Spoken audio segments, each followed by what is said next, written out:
there's no better way to say this than to just say that you have to take the first step. I wish I could convince you or give you a pill or say something to make you take the first step. But no matter what I say, right, if you don't take the first step, you'll always live in fear. Welcome to the One Day at a Time podcast, where we take things one day at a time. Today in the studio, we have Kevin from Radical Kindness. Thanks for having me. When I first came in here, it left an impression. There's a huge screen that you all can't see. I'm very inspired by this studio. Hey, thanks, man, Kevin. So, you're quite a little bit of a personality online, right? And you run this page called Radical Kindness. Yep. I think like a lot of people who already follow you, they kind of know your story. But for the people who don't, like, can you just let us understand what is the whole journey about? What is this Radical Kindness thing? I'll summarize it. Right, there's a long version and a short version. Yes. I wrote a book recently. It's a long version. But the short version is that I struggled with mental health conditions. At 18, I went hospitalized. Came out of that at mania, where I burned my A-level cert and drank my own pee. It was a very intense high that you get, right? MANIA. Some people say bipolar. So bipolar is like both sides, right? Depression and mania. And then I came out of that, built businesses for the next 10 years. At 28 years old, I had a relapse because I lost all my money to NFTs and investments. And then I tried to make back the money. Anxiety was so great that it led to certain sensations, which caused me to go back into very deep depression. So first one was bad enough. This was 10 times worse. 10 times worse because I had more castles that I built, more things to lose. So I struggled for that for a year. Wrote out my suicidal notes, bought envelopes, ready to send them out. Very fortunate that my parents were there for me. They helped me to overcome. They had faith in me. Somehow I just came out of it. And in the next 7-8 months, I started Radical Kindness. So before that, I was in a situationship. I was with I was with a girl that I really liked. It didn't work out. She said that one of the reasons was I was a bit too impulsive, too spontaneous, too radical. Now, to be fair, I don't think she used the exact term, but that was what I got. Right? I'm just too spontaneous. So I said, screw it. I'm going to put in the name. So then I started Radical Kindness. Right. Yeah. So that's the short story behind it. So what's the goal of Radical Kindness? Like, what do you hope to get out of Radical Kindness? I do it to save myself to a large extent. It's therapy for me. I'm seen as selfless, but I'm also selfish because I feel good about it. Nothing gives me greater joy than giving back. I suffocate when I'm not giving back. So this is radical for me to not give back, even though I call it Radical Kindness. It makes sense. So the first person I'm trying to help is myself. I'm just being honest with them, right? Right. And of course, to me, you make a living by what you get. You make a life by what you give. I think that's Winston Churchill who said that. So I do believe, and I'll make a case that giving back is an element of a good life, of a meaningful, fulfilling life. And I just want to inspire people to do that. Kevin, I'm going to ask you a pretty direct question. You don't have to answer if you don't want to, okay? There are quite a lot of people out there all over the world that does kind of similar things to you, like the whole concept of giving back. Yep. And then there are always these commenters, right? That comment that say like, you want to be good, you want to be kind, then why must you film everything? Yep. Why must you document everything to show that you're good? Like, it's like, you inflating your own ego, right? Yeah. So, what are your thoughts about that? So with any dialogue, I always empathize first. I love competitive dialogue. You need controversy to sell a story. Nobody cares about one-sided story, right? So I like controversy for good reasons. I like dialogue that helps me to think. I'm my worst critic. There's almost nothing anybody can say that I don't already research about. The Bible says don't let the left hand know what the right hand is doing. The Quran says that as well. What it means is that when you do good, you don't want to showcase it to the world. You don't want to blow horns and say, hey, look, I'm doing charity. And the rationale behind that is that from a spiritual point of view, love should be unconditional. Love should be first and foremost to glorify others. And then as a byproduct, if you get recognition, that's great. But it shouldn't be done for recognition. So I agree with that. And I think that if I'm doing that with the sole intention of making myself look good, then there might be a challenge with that. But to me, it is a necessary quote-unquote evil because I see benefits of doing that, whether is it having a platform to raise money for people, where I raised about $80,000 and I wouldn't have done it without filming this, right? There's a practical reason for that. And when you film it, you also inspire other people to do the same. Yeah, so it's a from a utilitarian point of view, I butchered it. Yeah. Basically considers overall good, right? Yep. In the overall good, I think it's more than yeah. I think you make a very good point. Although, like the truth of the matter, whether whether someone, not you lah, like people doing stuff like that, whether they are really using it for the greater good or using it for self-benefit, actually the only person that will know is himself or herself, right? Like there's no way that someone can come and police you and say that, oh, like, you raised 80,000, la-di-da, great, but then like you also get other benefits out of it, kind of thing. Yeah, so I think it's, at the end of the day, the only person that would know the main goal is yourself, right? And you have that while you're doing that, you also have to contend with all the noise that comes along with the attention. Yeah. Put it this way, I don't like it when people say don't care what others think. I know people say that a lot. I disagree with that. I think you don't need to care because we don't live in a bubble. Learning what other people think, why they think what they think, is a huge interpersonal skill that you need to have in order to negotiate and to relate. So I care what other people think to some extent, right? I just understand why they think, and I get feedback that's constructive in order to move forward. So even when I do my social commentaries, there are times where I get feedback that, hey, maybe Kevin, you're a bit too intense in the way you put across a point. People might misconstrue it as you're offending someone, or that you're not empathizing fully. So then I take the feedback, I say, okay, maybe I realize I might be a bit too intense when I'm doing certain things, and I make changes, right? With the Brad Go thing, I made a mistake. Right, a side point for those of you that don't know, I did a video where I kind of made fun of this guy called Brad Go. It was a couple of seconds clip, I called out for it, and I apologize because I know that, hey, actually it's not very congruent in my brand. Yeah, so you make mistakes, you learn from it.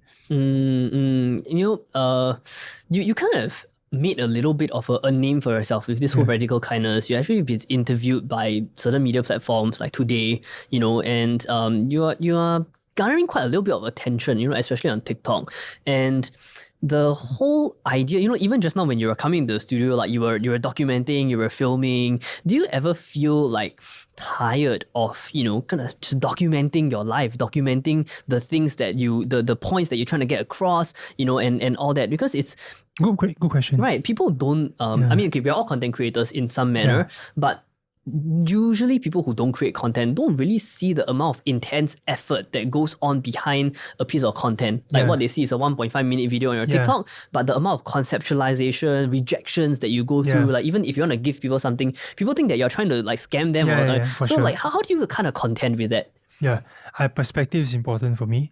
I think that yes, content is difficult, but it's not as difficult as 14-hour work days in the hot sun for a worker, right? So I look at them and they're being paid less than what I'm being paid for one video. So for a month of work. So to me, I just put things in perspective. I'm privileged to be in this position. I will take the good with the bad. And I take it as I have opportunity now to use my leverage and attention for good. And I would use a growth mindset to tackle it, where I won't complain about it. Now, obviously, I need to watch certain drawbacks. Like, for example, you get burnout, or you film so much that sometimes it's at the expense of other people's interests or other people's comfort levels. Then you need to be a bit more mindful, right? For example, when I first knocked on my door, and I'm just being very authentic here, right? I filmed you in the first interaction. I could have hatched it and texted you and say, maybe I'll just be filming it, right? But that could be misconstrued as not genuine, because my first time interacting with you, I'm really putting a camera in your face, right? So small things like that, I could have hatched it and say, JJ, do you mind if I just film the first interaction? Or I could say hello to you, and then I recreate it after that. Right. So just these small things like that I need to, is more of the other person's interest. If I'm on a date, for example, and I'm filming, So it's these things that you need to contend with more. Yeah, absolutely. And you can't control the perception. Say like very well, just now you walked through the door and you started filming. I could be like, dude, what the heck? Like, like I did not consent to this, kind of thing, right? I mean, but like different people have different perspectives on that, right? And like you having to contend with all that becomes a little, does it become like a bit burdensome? Not really, because I think I'm generally blessed to be good with people, and it's both a talent and a skill in a way, right? I was from a direct sales background, so I spent 10 years talking to people every other day, meeting at least 20, 30 new people a month. So I get an idea of patterns of behavior. I can kind of understand people's essence, why they do what they do, their values, how how religion, how different things influence it. So I'm able to manage expectations and interests pretty well, and I don't get into serious conflict with people because I can empathize with where they're coming from. And also, if I notice that certain people are not comfortable on camera, I would really tell them like, hey, is it okay if I post this or not? Or I don't even film them. So in the first place, the people that I choose to be on my screen, I know from their essence, I know that they're open already. So you discern based on who you're interacting with, right? You make a basically educated judgment there, and you come up with very interesting content. Some of your content are they're quite out there. Right. In fact, I think some people would call it very random. Like I recall seeing a video recently on your TikTok or Instagram somewhere that it's something along the lines of like just calling people Cheryl until you find a Cheryl, which is absolutely like ridiculous. Like how many people did you have to call before? Okay, I mean for context, like I'm a content creator myself, and I work with other friends who also create content and. Street interviews, right? I think all of us can agree that street interviews is one of the most physically and mentally tiring content to create. I have to politely disagree with you on that. Okay. Yeah, I love it. So it's very different because for most people who think a certain way, right? It's physically you're going out there. So like you are from a sales background, right? You know how it is. Whether you are doing roadshow, you're doing telemarketing, it's kind of like street interview, ma. You just go out to people and then they just think you're a crazy guy and they just reject you, lah. It's like doing cold calling, right? Sure. And it's like I think can be very mentally and physically draining, especially if you're doing content for content's sake. Right. You know what I mean? Like and most fair enough. Yeah. And to be honest, most people are like most people who work for a brand doing marketing. For sure, no, I agree fully. Right, you're getting paid a couple of $1,000 a month to do marketing. Like that, your boss say, hey, I see this street interview quite good. You go and do. Very tiring, right? Agree. So like, what I want to know, like, what drives you to do it? Because a lot of your content is this. It is street interviews. Yeah, it's like, public interactions. Put it that way. I love it. I cannot describe it to you. To me, every moment is a soft moment captured in hard code. It is like a piece of heaven for me. And I have a quote that says like, I got it from someone, I wrote it in my book as well, right? That everybody you speak to, right? Just remember that there's a piece of God in them. And that is who you speak to. So I take that perspective. I have it on my wall. My desk, there's a thing that right behind on a piece of paper. It says, treat everyone like creations of God. Unique, capable, worthy of respect.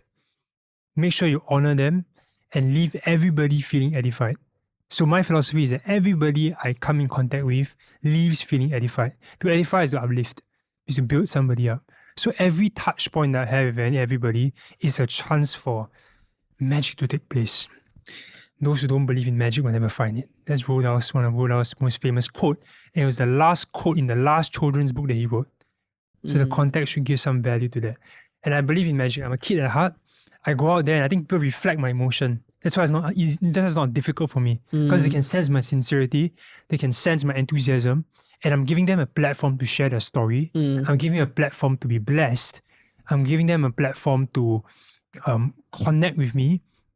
Or share their beliefs, because I do a religion spirituality series as well, and I just love it, Yeah. It's like a lot of all these things that you share. They are evidently values that you treasure and you believe in. Like like edifying someone. Like I'm even using the word edify. I haven't heard this word in a long time. Right. And like the values. These are values that you hold very close to your heart. Evidently, I can feel the fire. Sure. It's getting a bit hot. Sorry. I can feel the fire. So, actually, what I'm quite curious to know is there a cost to all this? Because you're kind of approaching it in a very almost like self-sacrificial way. Like you're here to add value, give people a platform, edify someone. But that the question that I'm quite curious to know is there a cost to this? Yeah.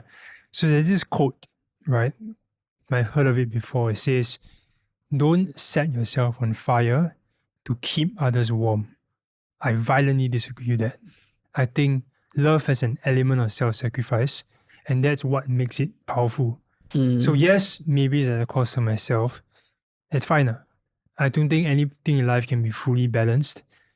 is it really at a cost to myself? Because like I love what I do, and like I said, I benefit the most when I'm doing that. So I really don't feel a cost. I mean, I guess from a practical point of view, you can say that health-wise, I've neglected my health. Fair enough, right? I lost a couple of weight writing my book, right? I think about 10 kg I lost writing my book. And I pulled myself up and I wrote for long hours, right? So yes, I think definitely in terms of health, you need to keep in mind. But in terms of emotional cost, okay, let me give the counter argument. The counter argument is that your cup needs to be full before you can give back. I get that, right? You need to love yourself before you can love other people. And I guess I also need to keep that in mind to ensure that I don't burn out or ensure that I don't get compassion fatigue, right? Are there times where I feel like I'm not being appreciated for what I do? Maybe. Right? Do I wish that there could be someone out there that really, really loves and empathizes and honors what I do? Hopefully, but I don't have the attachment to that. If I find a partner that does that, that's great. Because I think only a partner can do that. It's just very interesting because a lot of times when we kind of put ourselves out there to do stuff, whatever the goal is, when you are so publicly exposed, right, very vulnerable, it always comes at a cost, right? It always comes at a cost. So it was just very interesting to hear your perspective of what the cost is, and there is a cost. Like make no mistake that whether the cost is physical or emotional, like the cost. And how do you think for you? I mean, obviously I know your answer. The answer is yes, but why do you think the cost for you is justified? Yeah, so values benefit over cost, right? That's a very basic formula that we all use in marketing. I think it's the same applies. I think the benefit that I get far outweighs the cost, because everything has a cost, right? Like no matter what you do, when you go to a job, there's a cost, right? There's a benefit, there's a cost.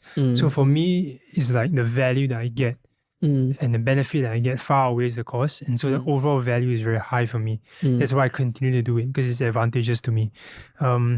Will things change over time? It might, but I'm just sharing with you now at my level of evolution. This is how I perceive things. And how did the whole, like working on radical kindness and creating content, what triggered you to like, okay, you know what? I'm gonna compile my story into a book. Okay. So a couple of months ago, I was quite sad. I was going to turn 30 years old, because in my mind, it's like I don't like the 30. Yeah, you can argue here and say age is just a number, right? But the fact is that societal labels make a difference. And if someone sees that you're 30 versus 20, there is certain connotations out there. There is like, have you made it in life? Do you have a house? Do you have money? So there's definitely, if you are doing certain things in your life, let's put it this way, you're partying, you're clubbing, and you're 20 versus you're 30, people will give leeway to the 20-year-old more than a 30-year-old. Let's put it this way. So I think that there's a lot of pressure on me, and I feel like whether it's self-inflicted or society, I felt like I have not done enough. I felt like I have not achieved my financial goals. I felt like afraid. Will I ever find love? So all these questions came to my mind, and then I cried in my room alone. And then after I wiped away my tears, I told myself, okay, I can't change the facts. I'm turning 30. I might as well celebrate it for the first time in my life. I said, let's hold a party. Let's hold a huge party. And why not write a book and raise money for charity? So that thought just came about. And the next 3-4 months I wrote. Yeah, and it was mad. That process is just phenomenal. I cannot describe it. And to anybody listening, right, whatever you dream of doing or want to do, just begin it. One day at a time, one step at a time, and before you know it, you look back and you've created something. That was exactly how it was for the book. Now I look at its 500 over pages. Pardon me, I forgot to bring it today. But people say it's long, but I just took it one day at a time, and it was I loved it too, because this is just my life story, and also like the self-help part, it was just a compilation of what I read over the years, my experience over the years, just organized into something. Yeah, so it was. You talk about like one day at a time, but the first step is usually the hardest, right? So if anybody is listening, trying to kind of, they want to take that step, right? But it's hard, like they're afraid. What would be based on your personal journey, what would be your advice for them to take that first step, to take that first day, then they can take it one day at a time? Yeah, there's no better way to say this than to just say that you have to take the first step. I wish I could convince you or give you a pill or say something to make you take the first step. But no matter what I say, right, if you don't take the first step, you'll always live in fear. And faith and fear is just both sides of the same coin, right? They both denote a belief in the unseen. Right? The only difference is how you define the unseen. In fear, you define the worst possible outcome. In faith, you define the best possible one. So just have faith, just take the first step. And then you never know. You reach the end of the staircase, but you have to take it. Yeah. So my only advice is just take it. If you really need a consequence, get somebody to say, text somebody and say, if I don't do this by this, you'll give me $100. Put some physical consequence behind it. To say, then you really, I'm going to lose $100. Because if you want to, you can do that. Okay, so now that you have done, like, you've done content, you've kind of like given back to people, you have even written a freaking like book, right? What's next for you? What do you hope to do like next? I would like to find love. All right, man. Like, call. Hit me up. No. Why is finding love important for you in this season in your life? I think I'm open to it. I'm not desperate for it. I'm open to it. See, I kind of compromised that aspect of my life because I always thought that. Now, I was kind of brainwashed by red pill culture, right? You're locked in, financial independence, don't have any women, blah, blah, blah. And yes, there's some value in that thought process. But then I realized that there's a cost to everything. And then you look back and you think, hey, maybe I could build a business with somebody, right? Maybe if I have a cheerleader on my side, it'll be even better, you know? And so you started seeing from a different perspective. And more importantly, I think, broadly speaking, there are two kinds of goals in life, right? We either conquer or we connect. We either control or we surrender. And I think my 20s have been very focused on conquering, right? And I want to taste a little bit of that connection. You know, where you don't have an agenda, you just sit down underneath the stars, you hug each other, you just enjoy the moment, everything fades away. You know, and I neglected my parents also over the last 10 years. So these are things that I would like to also focus on. Right. Relationships, connections, connection. But it's hard because, like, you know, you're conditioned into conquering and you're workaholic. It's muscle memory, right? So it's about reconditioning, right? In this season. And you know, you just had a book launch recently, right? You just had a book launch recently, and if somebody is actually keen on like purchasing the book, reading the book, actually, where can they find the book? Sure, So if you're on TikTok, you can purchase it through TikTok Shop. There's an icon in the profile. They might give you some discounts off the shipping, or if your first purchase, they might give you a discount. Alternatively, you can go to my website, kevinwee.org. Maybe you can link it on the description. If you just go to the book, you can just find it on my website. Place the order through Shopify, I'll send it to you. Nice. Okay. And if somebody is discovering Kevin from Radical Kindness for the first time, like, where can they find you online? Where are you most active? You know, where can they follow you? Can you share with our audience? Yeah. Radical Kindness is on Instagram, TikTok, and also YouTube. By YouTube, I just repurpose it. So just go on Instagram, TikTok, and you'll find me there. My personal Instagram is Kevin Wee. So you can also DM me there if you need any perspective or you want to work with me on anything. Did you always reply to DMs? Yeah, I do. As much as I can, but some of them are a little bit intense. Then I have to find the right headspace to do it. For sure. I set up a Telegram group that you might want to join also, so that people can have a community to help. Because I can't help all by myself. Yeah, for sure. I mean, no man's an island, right? Yeah. Nice, man. Thank you so much, Kevin, for coming in today. Great. Short and sweet. I like it. Yeah, thank you so much. And, you know, if you want to connect with Kevin, check out some of his videos, check out some of the crazy shit that he's doing out there, check out his book. Like, don't forget to follow him. I'll leave the links and the description down below. And we'll see you next time on the One Day at a Time podcast. Peace.